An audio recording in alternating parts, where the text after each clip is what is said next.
I don't know if you've ever played Minesweeper before, but honestly, sometimes in fantasy football drafts, it kind of feels like that, right? You need to go through, you need to avoid those players that are severely overvalued, that maybe lack upside to actually be real difference makers on your roster. And I have 5 guys that I think honestly may not have the upside to help you win this year. Or someone that, yes, has a ton of upside, but just is overpriced and has a secret red flag. But before we get into it, make sure you go down there, you drop a like on this video, subscribe to the channel if you play fantasy football, and of course, if you play fantasy football, I can guarantee you are going to love flogfantasy.com. Over there on flogfantasy.com, you can find all of my fantasy football rankings, all the premium content and fantasy football rankings of all your favorite creators. And when you sign up with promo code FLOCK, you are going to get 30% off any subscription. And on top of that, with promo code FLOCK, yours truly will go through and break down your fantasy football team. But I think that should be about it. Let's go ahead and let's dive into our first running back here. Gonna be a little boring. I'll be the first person to admit that. But I have to talk about Samaje Perine. Like, what the hell are we doing here? If I pull up Underdog ADP right now to see where Samaje Perine's going, you will quickly, at least in my mind, understand why I have not drafted Samaje Perine at all. The man's a running back 35. If you were looking at other running backs that are going in the same range as Samaje Perine, the running back 31 is Alvin Kamara. Literally, I see some drafts that Perine goes before Kamara. You have Zach Charbonnet there, running back 32. A.J. Dillon, running back 33. Brian Robinson, running back 34. You even have guys way further down the list that I think have more upside, like Rashad Penny, Dameon Pierce, Antonio Gibson. Hell, Khalil Herbert is 2 to 3 rounds after Samaje. Now I understand why you're doing this, right? Because we are sitting here going, okay, well, Javonte Williams, serious knee injury. Javonte Williams did not just tear his ACL. Javonte Williams destroyed his knee. And most likely, Javonte will miss time this upcoming season. And at the beginning of the year, it is uncertain what the running back backfield will look like in Denver. The Broncos did add in Samaje Perine, who right now looks like the one-for-one replacement for Javonte Williams. During that stretch of games, Javonte Williams may miss. Not a guarantee, but probably. But nonetheless, right now, if you're looking at Perine, even if he were to go through and be the starting running back this next season, in reality, how much upside do we truly have? This is a running back that was drafted back in 2017. This is a running back that is now going into his age 28 season. It's a running back that has never, and I repeat, ever been productive as a lead back in the NFL. If we're looking at over the last 3 seasons, he has averaged 4.4 carries per game. He has averaged fewer than 2 targets a game. He has averaged 31 total yards a game. And I understand what you're going to say. You're going to go, well, Mason, come on, man. I mean, are we really concerned with these averages? He was a backup running back. Well, Joe Mixon missed time. So over the past 5 seasons, if Joe Mixon missed some time, Samaje Perine at that point should have been able to step up and be a 3-down back whenever the starter was down, just like a lot of people are assuming he will be with no Javonte Williams this next year. Well, I have news for you, ladies and gentlemen. In those 5 seasons, where yes, Joe Mixon has missed time, you have 1 game over the past 5 years for Samaje Perine with 20 or more carries. You have 2 games from Samaje Perine with 15 or more carries. He is not a great athlete. He is not a great pass catcher. We have never seen the production before. This is not a good offense. You're not guaranteed to be the starting back. And what could hurt Perine so much is what happens if Javonte Williams goes on the PUP and then the Denver Broncos go, okay, yeah, let's go get Kareem Hunt. Let's go sign Kareem Hunt for $1 million. Let's turn this into a running back by committee. Let's go get Leonard Fournette. Let's go get Ezekiel Elliott. If we're talking upside, especially on Underdog Fantasy, where you are trying to optimize for weeks 15, 16, 17, where the massive prizes for the fantasy football tournaments are. I mean, like we said, Best Ball Mania, $25 buy-in, $15 million prize pool, $3 million to first place. We were trying to chase the highest ceiling possible for the fantasy football playoff tournament in weeks 15, 16, 17, when Javonte Williams will be healthy. There's no upside in this pick in my mind. He's going right before Pat Freiermuth. Grab Pat Freiermuth there and said, why the hell would you be drafting Perine?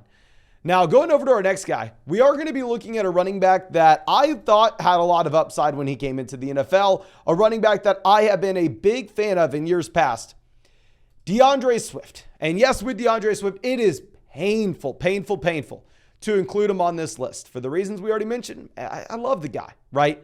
But if we're going to be realistic with ourselves, with DeAndre Swift, this is just a horrendous fit that you have in Philadelphia. Swift over the past 3 seasons has been decent. He's been the running back 14 from a points per game perspective. And if you're looking at where he's being drafted on Underdog right now, I mean, DeAndre Swift's being drafted as the running back 22. This is the cheapest we've seen DeAndre Swift since his rookie season. And if DeAndre Swift just repeats what he's done over the past 3 years, he will be a great value in Underdog drafts today. Now, we need to look at how DeAndre Swift will operate in this offense, however. Because if you are looking at DeAndre Swift, what has drove all of his fantasy football production over the past 3 seasons? His usage as a pass catcher. And trust me, I love running backs that will catch the ball, right? And DeAndre Swift's out there averaging 4.5 targets a game, then 6 targets a game, 5 targets a game. Over the past 3 seasons, he's averaged about 5 targets a game at the running back position, which is phenomenal. Now, this is the issue, because that is the only way DeAndre Swift is going out there and scoring fantasy points. If you're looking at how DeAndre Swift is used as a rusher, if we are looking for his entire career, games with fewer than 10 carries, 23. Games with more than 15 carries, 2. Which is fine, right? If you're in Detroit, you're playing with Matthew Stafford, you're playing with Jared Goff, and they're not going to be able to run the ball themselves. So whenever the pocket collapses, they're going to dump it off to you out of the backfield, and you can average 5 targets a game. You can still be good in fantasy, even if you're not going to be carrying the ball. Now, the issue with this is if we go and look at quarterbacks that run the ball as much as Jalen Hurts, historically, these guys never dump the ball down to the running back. If we're looking at this, quarterbacks to average 9+ carries a game and their leading receiving running back in all of NFL history, or at least since the year 2000, that's when we collected this data from. Lamar Jackson in 2019, Mark Ingram, 1.2 targets. Cam Newton, James White, 4.4. Lamar Dobbins, 1.6. Jalen Hurts, Gainwell, 3.1. Lamar, Devonta Freeman, 2.6. Then we have 2.1, 2.5, 1.7. That's an average of 2.4 for the best receiving running back with a quarterback that can actually run the ball. And to nail this down to a more specific example, just because I want to illustrate that pocket passing options, the Drew Brees, the Phillip Rivers, the Jared Goff, the Matthew Staffords of the world, they will check the ball down very often, but the second you get a rushing quarterback, it's not happening.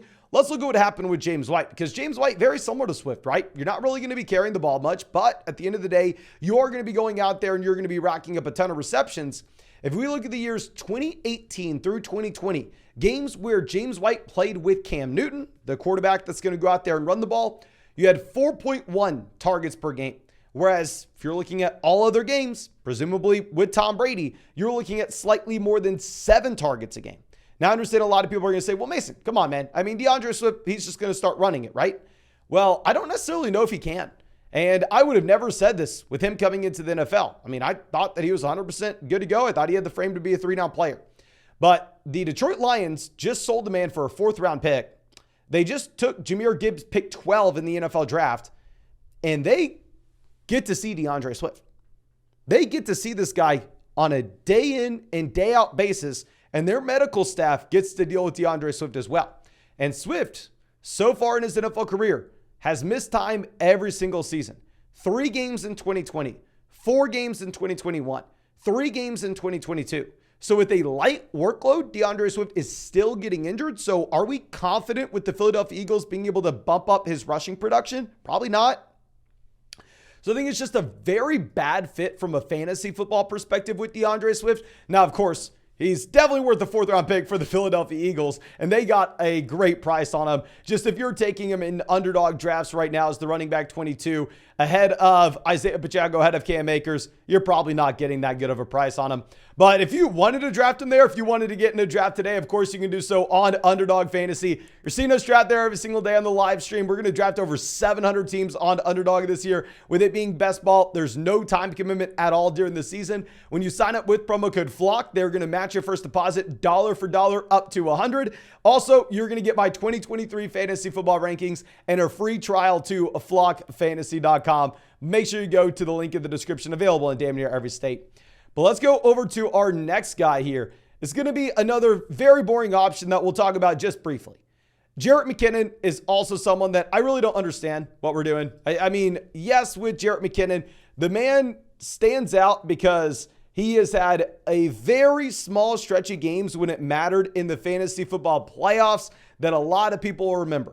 But if we take a step back and if we remove ourselves from that extremely small stretch of games where he was running so hot with the efficiency, and you actually look at Jarrett McKinnon's workload that he's had throughout his NFL career, this is a scat back. This is a running back that is going to be operating with so few touches that realistically, what we saw at the end of this past season, what we saw 2 years ago, it was a straight up outlier. If you are looking at Jarrett McKinnon here, this is a running back that has averaged 3.4 carries per game over the past 3 seasons, a market share number of 13%. Now, of course, where Jarrett McKinnon has thrived is as a pass catcher. Jarrett McKinnon has averaged a whopping 2.8 targets per game, a 7% target share. He's averaged a whopping 32 total yards per game. Now, I understand if you're sitting here going, well, come on, Mason. I mean, he's playing with Patrick Mahomes, right? There are going to be so many points to go around. You have to go ahead and you have to take him. I kind of understand it if you think that he can improve. But in my mind, when he's 31 years old, we shouldn't be expecting Jarrett McKinnon to get better. In my mind, if you're a 31-year-old running back, it's only downhill. So if I'm looking at where he's going right now in these underdog drafts, I'm seeing a lot of drafts where Elijah Mitchell goes after Jarrett McKinnon. I mean, hell, right now, Dalton Schultz has an ADP after him. Condre Miller has an ADP after him. I mean, maybe if you were getting McKinnon back in like the 17th, 18th round of these best ball drafts before he signed in Kansas City, great value there. But taking him ahead of Elijah Mitchell just doesn't make sense. And speaking of Elijah Mitchell, we will have to go over to our next guy, and it does truly pain me. I have not drafted Christian McCaffrey in a single league so far this season. I have drafted 100 teams on Underdog, and I have 0 teams with Christian McCaffrey. I love CMC. CMC won me the big dog tournament on Underdog last year for $100,000. You better believe if there is a Christian McCaffrey fanboy, it is yours truly. I was sitting there sweating week 17 last year. I mean, screaming at my TV whenever he went to overtime against the Raiders, trying to get as many fantasy points as possible. And yes, he delivered for us. With Christian McCaffrey, he's been elite over the past 2 seasons as well. With Christian McCaffrey, a 21% team target share this past year in San Francisco. Straight up obnoxious. Now, with Christian McCaffrey, there are 2 main reasons why I am not looking to draft him. One, this is a running back that's priced for perfection. If you are looking at his ADP, where he is going before the elite level wide receivers, before Tyreek Hill on Underdog, before Cooper Kupp on Underdog, it does not make sense if we are comparing this to the other running backs that are going in round 3. Running backs that are going in round 3 include guys that, yes, have red flags. Derrick Henry is probably going to be in a bad offense, and Derrick Henry's old. So Derrick Henry going in round 3, it makes sense. And I've been drafting Derrick Henry in round 3 because his red flags are priced in. Josh Jacobs, you don't really know what the offense is going to be. Maybe it was just a fluke. Him going in round 3 kind of makes sense.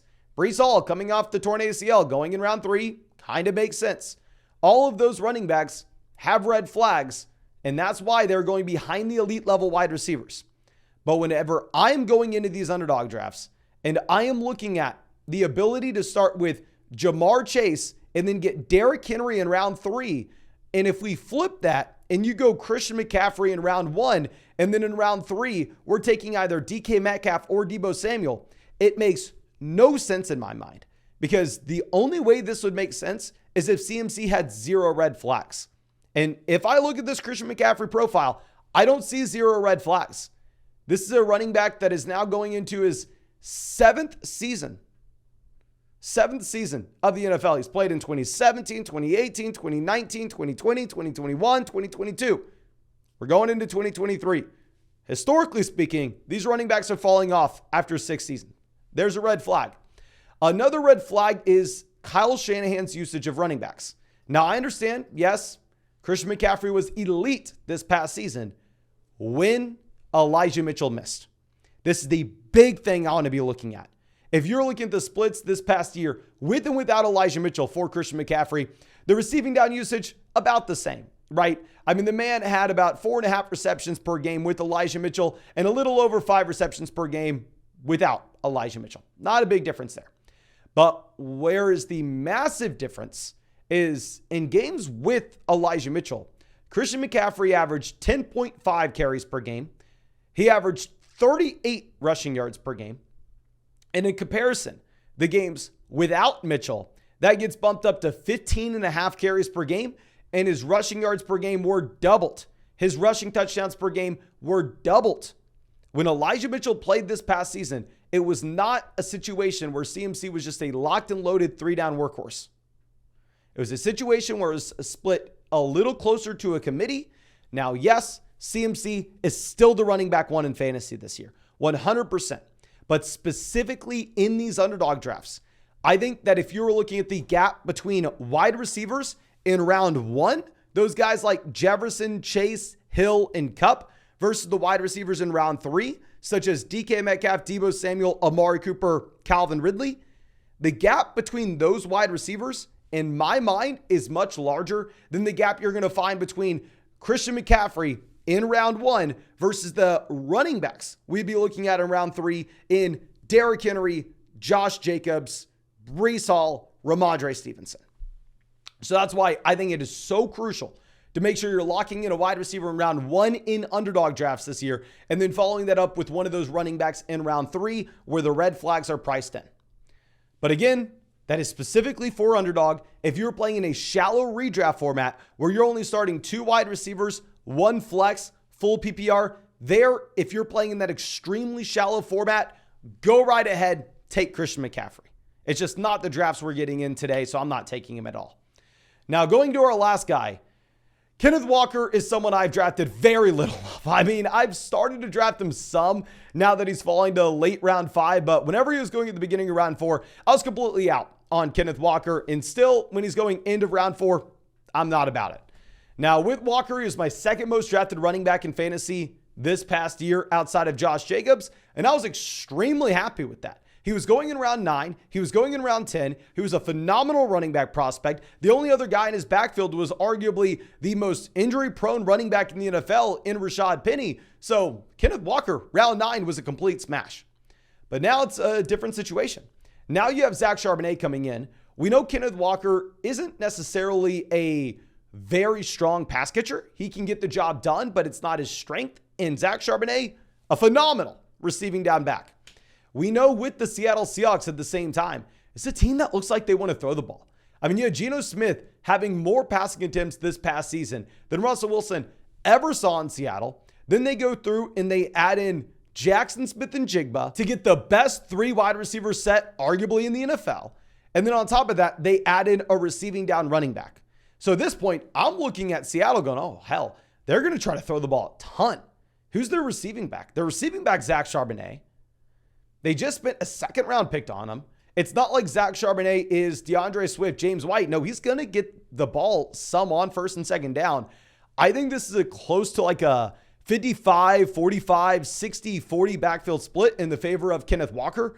And right now it's priced a little closer to like 70, 30. I just think these guys are going to be way closer than people are assuming. So I'm not drafting Kenneth Walker where he's going. But I think that's all I have for you. Again, thank you so much for being a member of the flock and supporting the channel. As always, if you have not done so already, go down there, drop a like on this video, subscribe to the channel if you play fantasy football. And if you want to get my fantasy football rankings, those can be found on flogfantasy.com. If you want to get in a fantasy football draft with us, that can be on Underdog Fantasy. Make sure you're using promo code FLOG for both.